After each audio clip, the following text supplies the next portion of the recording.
오늘 9장과 10장은 여호와께서 메시아 왕을 보내셔서 하나님의 백성을 회복한다는 약속의 말씀을 계속합니다. 먼저 1절에서 7절은 악한 목자들을 벌하시고 하나님의 백성은 용사처럼 강하게 만드신다고 합니다. 그리고 8절부터 끝까지는 제2의 출애굽과 같은 용사와 같은 하나님의 백성이 번성하겠다고 말합니다. 1절에서 2절은 앞쪽에서 9장에서 나온 말씀을 계속 이어갑니다. 9장 17절에서 말했습니다. 땅이 풍요하고 그래서 청년 남녀가 힘을 얻고 자녀들을 출산하도록 해주신다고 약속했습니다. 오늘 10장 1절은 권면합니다. 풍요의 근원인 여호와께서 도움을 간청하라고 권합니다. 바알 우상이 풍요를 약속하고 백성들은 우상을 섬기지만 우상에게는 복을 줄 능력이 없습니다. 성도들의 가정에까지 만들어둔 우상, 드라빔이라고 그러죠. 가정에 둔 우상, 드라빔은 헛되고 거짓됨으로 실제 복을 주지 못합니다. 백성들이 이렇게 우상에 끌려갈 때에 이들을 올바로 인도할 목자가 있어야 됩니다. 그런데 목자가 없어서 큰 불행을 당하고 있습니다. 이 종교적 신앙적 타락 가운데서 왕이 목자처럼 바로잡아야 되는데 왕도 그 역할을 하지 못했습니다. 그래서 바벨론으로 백성들이 강제 이주당하는 벌을 받았습니다. 그러나 3절부터 말합니다. 그러나 여호와께서 수렴소같이 난폭한 이스라엘의 목자들을 벌할 것입니다. 이미 벌하셨습니다. 앞으로 구약 신약교회에서도 바른 신앙으로 교회를 인도하지 않는 목자들은 여호와께서 벌하실 것입니다. 그러나 여호와께서 다시 그 백성 가운데 목자를 일으킬 것입니다. 그 목자는 하나님의 집의 모퉁이 돌이요 하나님의 천막을 세우는 말뚝과도 같습니다. 이 목자, 이 지도자의 지도 아래서 하나님의 백성은 용사가 될 것입니다. 5절에서 용사가 될 것입니다. 언약에 신실하신 여호와께서 함께 하시기 때문에 그들은 승리할 것입니다. 이제 6절부터 말합니다. 백성 가운데 함께 하시던 여호와께서는 이제 내가 유다 족속을 견고하게 하며 용사가 되게 하며 요셉 족속을 구원할지라고 약속하십니다. 오래전 아시아로 흩어졌고 또 얼마 전 바벨론으로 흩어졌고 여기저기 흩어진 하나님의 백성을 하나님께서 다시 불러 모으십니다. 나는 그들의 하나님 여호와라고 말하십니다. 이 언약의 헌신입니다. 하나님과 백성이 언약을 맺을 때 나는 너희 하나님이 되고 너희는 내 백성이 될 것이라고 언약을 맺었습니다. 하나님께서 그 백성과 함께 맺으신 언약의 복을 회복해 주겠다고 합니다. 에브라임 족속, 요셉 족속이죠. 에브라임 족속은 다시 용사가 되고 기뻐하고 즐거워할 것입니다. 포로에서 돌아오는 백성은 강한 백성으로 변할 것입니다. 스가랴가 약속한 대로 백성 가운데 말뚝이면서 백성을 강하게 하는 하나님을 구약 성도는 기다렸습니다. 백성 중의 나쁜 목자를 대신하는 말뚝이면서 내가 그들과 함께 하리라 임마누엘이신 내가 그들의 하나님이 되리라고 말하신 하나님의 아들 주 예수 그리스도께서 오셨습니다. 이제 8절부터 말합니다. 제2의 출애굽과 용사 같은 하나님의 백성이 번성할 것을 말합니다. 여호와 하나님께서 백성을 불러 모으십니다. 전에 인구가 많아지던 번성함을 주실 것입니다. 전에 이방 나라의 하나님의 백성을 흩어버린 것은 사실 그곳에 씨를 뿌린 것과 같습니다. 이방 나라에서 그들은 자손이 번성했고 그들이 하나님을 기억하고 올 때에 그곳에서 나온 자손들을 데리고 올 것입니다. 마치 오래전 이스라엘 백성이 이집트에서 번성하여서 많은 백성들이 돌아온 것과 같습니다. 10절에서 11절 말합니다. 아시리아로 끌려갔던 하나님의 백성들은 거기서 많은 고생을 했습니다. 고난의 바다로 지났습니다. 그러나 여호와 하나님은 홍해 바닷물을 말리시고 백성을 자기 땅으로 돌아오게 하신 적이 있습니다. 앞으로도 홍해와 같은 그 장애물을 제거하여서 백성들이 돌아오게 할 것입니다. 제2의 출애굽을 주실 것입니다. 여호와께서는 백성을 여호와 안에서 그 이름 안에서 견고하게 하실 것입니다. 용사가 되게 하실 것입니다.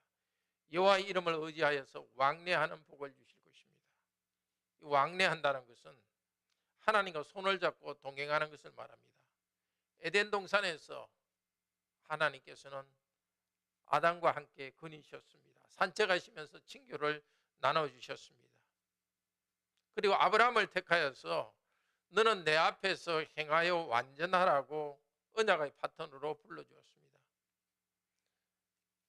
아브라함에게 말씀하셨습니다. 네가 나와 동행할 때에 인구가 생육하고 번성하고 선물로 주신 땅에서 생육하고 번성하게 하겠다고 약속해 주셨습니다.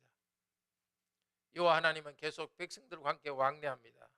레위기 27장 11절에 보면 여호와 하나님은 성막과 성전에서 예배하는 백성과 그 예배 현장에서 백성 가운데 왕래하겠다고 말씀하셨습니다. 바르게 예배하는 제사장과 백성들에게는 하나님의 집에서 왕래함을 주십니다. 하나님과 백성이 동행하는 이 언약의 축복의 핵심은 우상을 버리고 예배를 회복하는 데서 시작됩니다. 일상의 삶에서도 함께 여호와와 동행함으로써 번성하고 땅을 다스리는 복을 누립니다. 형제자매 여러분, 여호와께서는 포로에서 돌아온 그 초라한 그분의 백성에게 스가랴를 통해서 성전 건축을 격려하셨습니다. 스가랴서의 후반부인 9장에서 14장은 언제 주신 말씀인지 밝히지는 않고 있습니다. 그렇지만 언제보다 무엇이 중요합니다. 여호와 하나님은 하나님이 정하신 예배를 바로 세우고 성전을 건축하는 백성에게 생육하고 번성하는 복을 약속해 주십니다. 구약 성도들은 율법에 정해진 대로 성전과 제사장과 제물을 통해서 예배를 드렸습니다. 그들이 예배를 바로 세울 때 강하게 용사로 만들어 주겠다고 약속했습니다. 이 용사라는 말이 5번이나 나옵니다. 4번이나 나옵니다. 5절, 6절, 7절, 12절. 하나님께서는 흩어진 백성들을 온 세계로부터 불러 모으고 이방 나라들과 전쟁에서 승리하게 하겠다고 약속했습니다. 구약 성도들은 수백 년 동안 이 일을 성취할 메시아 그리스도를 기다렸습니다. 마침내 첫 번째 크리스마스에 하나님의 아들이 직접 메시아로 세상에 나타났습니다. 그분 자신이 성전이 되시고 제사장이 되시고 제물이 되셔서 하나님과 사람이 만나는 길이 되셨습니다.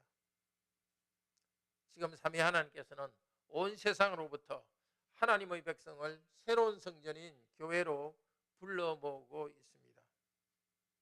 성도는 세상이 보기에 약해 보입니다. 그러나 메시아로 옷을 입고 있습니다. 마귀와 세상과 싸워 이기는 용사들입니다. 우리의 타고난 약점을 보고 절망하지 맙시다. 오직 하나님의 전신갑주이신 예수 그리스도로 옷을 입읍시다. 그리스도의 이름을 부르고 믿을 때 우리를 용사처럼 만드십니다.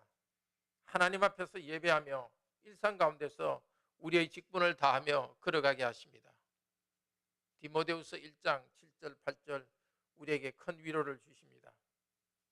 하나님이 우리에게 주신 것은 두려워하는 마음이 아니요 오직 능력과 사랑과 절제하는 마음이니 그러므로 너는 내가 우리 주를 정언함과 또 주를 위하여 갇힌 자 된 나를 부끄러워하지 말고 오직 하나님의 능력을 따라 복음과 함께 고난을 받으라. 전쟁과 같은 힘든 고난을 통해서만 그리스도와 우리 자신의 능력이 나타납니다. 고난을 두려워하지 맙시다. 고난 가운데 우리와 동행하시는 하나님의 능력을 따라서 삼위 하나님을 의지하여서 하나님의 능력을 나타내는 도구가 됩시다. 고난 가운데서 단련되어 가는 우리의 삶 자체가 이 세상 가운데 복음 증거가 됩니다. 두려움으로 절망하는 세상 가운데 우리의 삶이 복음 증거가 됩니다. 이 고난 가운데 믿음을 능력을 체험하는 성도님을 통해 많은 사람들이 교회로 몰려올 것입니다.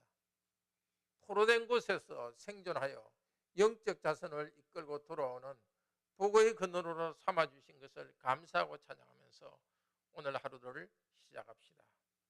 기도합시다. 자비로우신 하나님, 하나님께서 죄지은 백성을, 당신의 백성을 이방 나라의 포로로 끌려가게 하셨습니다. 그러나 하나님께서 자비를 베푸셔서 그들을 그곳에서 돌아와서 강하고 담대하게 하나님을 경배하고 생명하고 번성하는 복을 누리게 하셨습니다. 그들이 외국에서의 그 심한 고난 가운데서도 생존하게 하시고 자손이 번성하게 하시고 자기 땅으로 돌아오게 하셨습니다. 오늘도 같은 하나님께서 우리와 동행하시니 감사합니다. 우리 자신의 연약함이나 외부적 어려움을 보고 좌절하지 않게 하소서. 하나님께서 우리에게 주신 것은 두려워하는 마음이 아니라 능력과 사랑과 절제하는 마음입니다. 주님을 의지하여서 우리 고난 가운데서 단련되게 하시고 오히려 예수 그리스도의 형상으로 계속 성장하게 하소서. 그렇게 변화되는 우리 자신을 보고 주위 사람들이 하나님을 향하여서 만문을 열고 나오도록 인도하여 주소서. 이 아침에 기도할 때도 성령님 오셔서 우리 마음의 깊은 위로를 허락하여 주소서. 새롭게 헌신하며 살아갈 수 있는 힘을 공급하여 주소서. 내일도 모든 성도들이 예배로 모일 때 예배 가운데 우리와 동행하셔서 우리를 만나주시고 새 힘을 공급하여 주소서. 특별히 여러 어려움에 처해 있는 성도들 좌절하지 않도록 도우소서. 물질이나 경제적인 것이나 건강이나 또 사람들과의 관계의 어려움 주님께서 해결하여 주시옵소서. 성도들 가정이 말씀으로 잘 세워지도록 말씀을 읽고 즐거워하며 가족이 말씀을 중심으로 함께 생활하도록 성도의 가정을 인도하여 주시옵소서. 이 아침에도 성령님 저희들에게 오셔서 예수 그리스도 보혈 공덕 의지하여 하나님께 나아가는 참 기도자가 되도록 도우소서. 주 예수 그리스도의 이름으로 기도드립니다. 아멘. 은혜로운 기도 시간 되기를 축복합니다.